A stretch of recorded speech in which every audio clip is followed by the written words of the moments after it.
મિત્રો તમારું સ્વાગત છે। આજે આપણે ધોરણ 8 ચેપ્ટર નંબર 3 ચતુષ્કોણની સમજ સ્વાધ્યાય 3.4 જોઈશું। તો મિત્રો પ્રશ્ન પહેલો છે, નીચેના વિધાનો સાચા છે કે ખોટા તે જણાવો। પહેલું શું કીધું છે?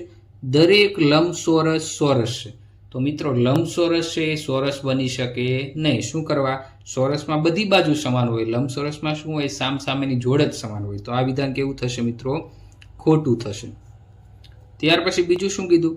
દરેક સમબાજુ ચતુષ્કોણ સમાંતર બાજુ ચતુષ્કોણ છે। તો સમબાજુ ચતુષ્કોણમાં શું હોય? સામસામેની બાજુ સમાંતર હોય છે। સમાંતર બાજુમાં શું હોય છે? એક જોડ સમાંતર હોય છે। તો દરેક સમબાજુ ચતુષ્કોણ સમાંતર બાજુ ચતુષ્કોણ થશે। તો સાચું થશે। સી માં શું કીધું મિત્રો? દરેક ચોરસ સમબાજુ ચતુષ્કોણ છે તેમજ લંબચોરસ પણ છે। હવે ચોરસમાં બધી બાજુ સમાન હોય તો સમબાજુમાં પણ બધી બાજુ સમાન હોય, તો સમબાજુ ચતુષ્કોણ થઈ ગયું। તેમજ લંબચોરસ પણ છે। હવે ચોરસ છે એ લંબચોરસ થઈ શકે। શું કરવા? સામસામેની બાજુ સમાન આવે। તો આ વિધાન આપણું શું પડશે? સાચું પડી જશે। ડી માં શું કીધું? એક ચોરસ સમાંતર બાજુ ચતુષ્કોણ નથી। તો મિત્રો ચોરસમાં બધી બાજુ સમાંતર હોય, સામસામેની બાજુ સમાંતર હોય, સમાંતર બાજુ ચતુષ્કોણમાં એક જ જોડ સમાન હોય। તો આ શું થશે? ખોટું થશે। ત્રીજું, દરેક પતંગ આકાર ચતુષ્કોણ સમબાજુ ચતુષ્કોણ છે। હવે પતંગ આકારમાં મિત્રો શું હોય? બધી બાજુ અલગ અલગ હોય, ખાલી સામસામેના ખૂણા સરખા હોય। તો સમબાજુમાં તો બધી બાજુ સમાન હોય, તો આ પતંગ આકાર ચતુષ્કોણ છે એ સમબાજુ ચતુષ્કોણ થશે નહીં। એફ માં શું કીધું? દરેક સમબાજુ ચતુષ્કોણ પતંગ આકાર ચતુષ્કોણ છે। તો આ પણ ખોટું પડશે, કેમ કે સમબાજુમાં બધી બાજુ સમાન હોય, પતંગ આકારમાં બધી બાજુ સમાન હોતી નથી। તો આ વિધાન કેવું થશે? ખોટું થશે। જી માં શું કીધું? દરેક સમાંતર બાજુ ચતુષ્કોણ સમલંબ ચતુષ્કોણ છે। હવે સમલંબની શરત શું છે મિત્રો? એક જ જોડ, સામસામેની એક જ જોડ કેવી હોય? સમાંતર હોય અથવા સમાન હોય। સમાંતર બાજુમાં પણ એવું હોય જ છે, એમાં એક જોડ સમાન હોય છે। તો આ વિધાન કેવું થશે? સાચું થશે। ત્યાર પછી એ દરેક ચોરસ સમલંબ ચતુષ્કોણ છે। તો ચોરસ સમલંબમાં પણ એક જ શરત છે કે સામસામેની એક બાજુ સમાન હોવી જોઈએ। જ્યારે ચોરસમાં બધી બાજુ સમાન હોય તો એક શરતનું પાલન થાય છે। તો દરેક ચોરસ છે એ સમલંબ ચતુષ્કોણ છે। તો આ વિધાન ટ્રુ થશે। ત્યાર પછી મિત્રો પ્રશ્ન 2 છે, એમાં શું કીધું છે તમને? એવા ચતુષ્કોણના નામ આપો જેમાં ચારેય બાજુની લંબાઈ સમાન હોય। હવે ચોરસ હોય તો બધી બાજુ કેવી હોય? સમાન। તો એક શું આવશે? ચોરસ આવશે। હવે સમબાજુમાં પણ શું હોય છે? બધું સમાન હોય, તો સમબાજુ અને બીજો કયો આવશે? ચોરસ। આ બે ચતુષ્કોણમાં ચારેય બાજુ સમાન હોય। બીજું છે ચાર કાટખૂણા હોય। તો ચાર કાટખૂણા શેમાં હોય? એક તો ચોરસમાં હોય, બધા ખૂણા કાટખૂણા એટલે કે 90 ડિગ્રીના હોય, અને બીજું શેમાં હોય? લંબચોરસ। લંબચોરસમાં પણ દરેક ખૂણા કેવાના હોય? 90 ના હોય એટલે કે 90 ડિગ્રીના હોય। તો ચારેય બાજુની લંબાઈ સમાન, તો ચોરસ અને સમબાજુ ચતુષ્કોણ। ચાર કાટખૂણા હોય તો ચોરસ અને લંબચોરસ બંનેમાં ચાર શું હોય છે મિત્રો? કાટખૂણા હોય છે। પ્રશ્ન નંબર 3, કેવી રીતે એક ચોરસ એ ચતુષ્કોણ હોય?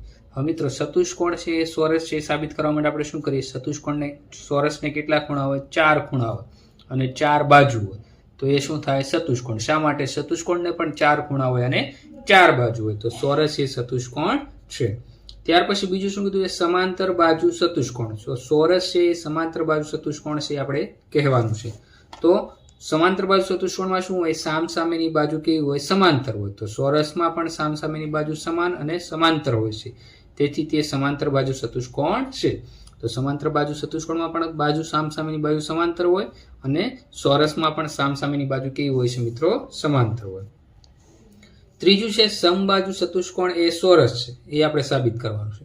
તો મિત્રો ચોરસની ચારેય બાજુના માપ સમાન હોય છે, તેથી ચોરસ એ સમબાજુ ચતુષ્કોણ છે।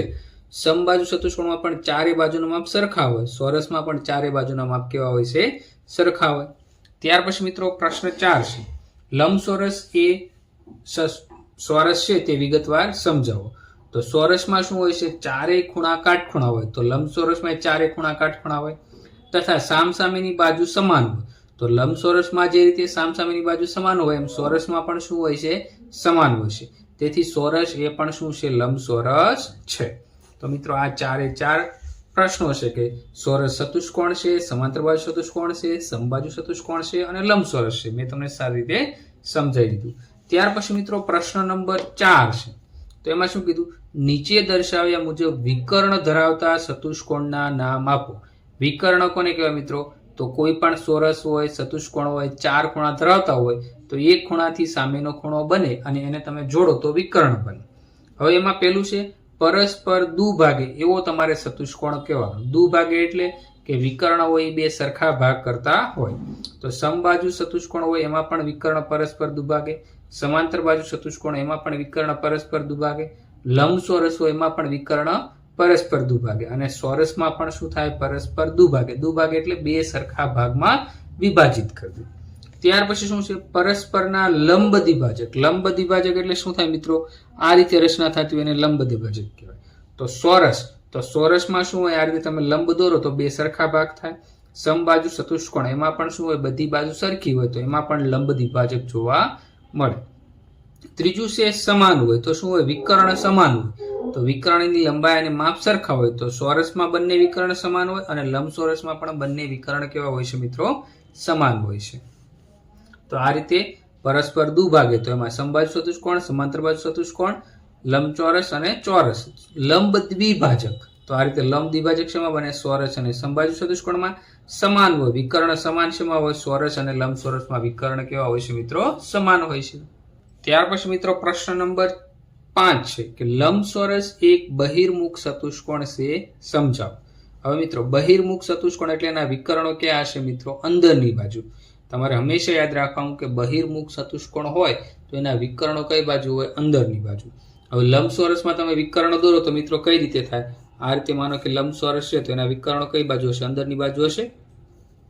તો એ પણ શું થયું? એક બહિર્મુખ ચતુષ્કોણ થઈ ગયો. તો આપણે શું લખશું? લંબચોરસના બધા ખૂણાનું માપ 180 કરતા ઓછું છે તથા બંને વિકર્ણો લંબચોરસના અંદરના ભાગમાં છે. તેથી લંબચોરસ શું છે? બહિર્મુખ ચતુષ્કોણ છે અને એના ખૂણાના માપ કેવું હોય? 90 એટલે 180 કરતા ઓછા હોય અને બંને વિકર્ણો અંદરની બાજુ હોય. અંદરની બાજુ હોય એટલે હંમેશા કયો ચતુષ્કોણ થાય? બહિર્મુખ ચતુષ્કોણ થાય. પ્રશ્ન નંબર 6 કાટકોણ ત્રિકોણ ABC માં કાટખૂણાની સામેની બાજુનું મધ્યબિંદુ O છે. તો મિત્રો જો આ ડોટેડ લાઈન આપી આપણે જોવા નથી. ત્રિકોણ ABC એનું મધ્યબિંદુ કયું આપ્યું છે? O છે. શિરોબિંદુ AB અને C થી બિંદુ O કેવી રીતે સમાન અંતરે છે તે આપણે સમજાવવાનું છે. તો મિત્રો A થી લઈને O નું અંતર અને O થી લઈને C નું અંતર કેવું થવું જોઈએ? સમાન થવું જોઈએ. તો આપણે બિંદુ B થી અને બિંદુ C થી કેવું અંતર થાય? સમાન અંતર. એ આપણે સાબિત કરવાનું છે એટલે કે સમજાવવાનું છે. હવે મિત્રો આપણે શું કરીએ? A થી લઈને D અને C થી લઈને D બંનેને આપણે શું કરી દઈએ? જોડી દઈએ. તો આ શું બની જાય? ચતુષ્કોણ. તો આપણે લખશું અહીંયા રેખાખંડ AD અને CD ને જોડતા. હવે આ બંનેને જોડી દો એટલે શું થઈ જાય મિત્રો? ચતુષ્કોણ થઈ જાય.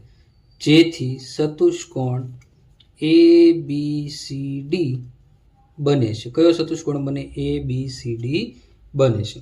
હવે આપણને શું આપ્યું છે મિત્રો? A થી લઈને O અને O થી લઈને C નું અંતર કેવું છે મિત્રો? સમાન છે.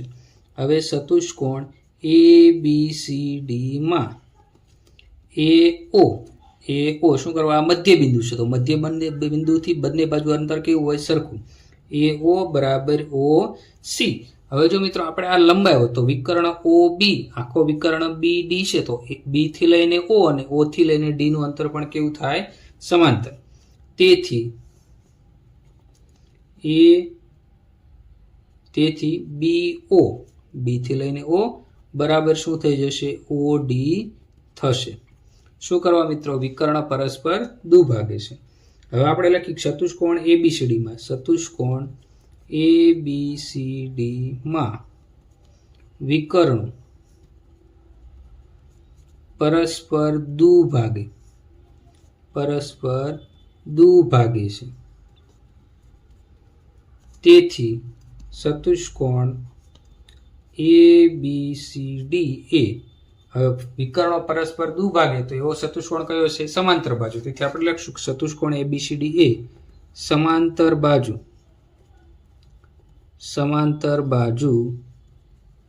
ચતુષ્કોણ છે. કેવો ચતુષ્કોણ છે મિત્રો? સમાંતર બાજુ ચતુષ્કોણ છે. હવે સમાંતર બાજુ ચતુષ્કોણમાં ખૂણો B કેવો થશે મિત્રો? કાટખૂણો. શું કરવા? આ સમાંતર બાજુ ચતુષ્કોણ છે. તેથી કે જેમાં ખૂણો બી બરાબર શું થશે મિત્રો? કાટખૂણો થશે. શું કરવા મિત્રો? હવે ત્રિકોણ એ બી સી માં આપ્યો તો આમાં આ કયો ખૂણો છે મળ્યો? કાટકોણ ત્રિકોણ છે એટલે આ ખૂણો કયો થયો? કાટખૂણો થયો મિત્રો. હવે જો મિત્રો ખૂણો બી છે એ કાટખૂણો થાય એટલે ચતુષ્કોણ એબીસીડી કેવો હોવો જોઈએ? લંબચોરસ. શું કરવા? ચતુષ્કોણ એબીસીડી લંબચોરસ થશે. શું કરવા લંબચોરસ થાય મિત્રો? તો લંબચોરસમાં દરેક ખૂણા કેટલા હોય છે? 90 ના હોય. તેથી ચતુષ્કોણ એબીસીડી એ લંબચોરસ છે. શું છે મિત્રો? લંબચોરસ. હવે લંબચોરસમાં પણ વિકર્ણો શું છે? પરસ્પર દુભાગે. તો આપણે લખશું લંબચોરસ ચતુષ્કોણમાં વિકર્ણો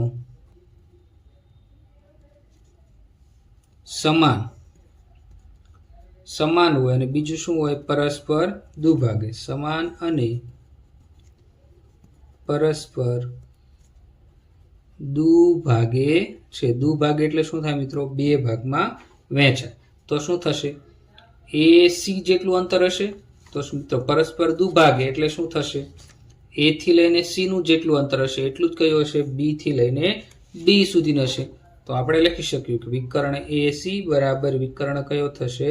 બીડી. તથા જેટલું અંતર મિત્રો ઓ થી લઈને એ નું હશે એટલું જ તે ઓ થી લઈને સી નું, એટલું જ અંતર બી ઓ અને એટલું જ અંતર શું થશે? ઓડી. ચારે ભાગ કેવા થઈ જાય? સરખા. તેથી એ ઓ બરાબર ઓ સી બરાબર ઓ બી અથવા બી ઓ બરાબર ઓ ડી થશે. બધા ભાગ કેવા થશે? સમાંતર.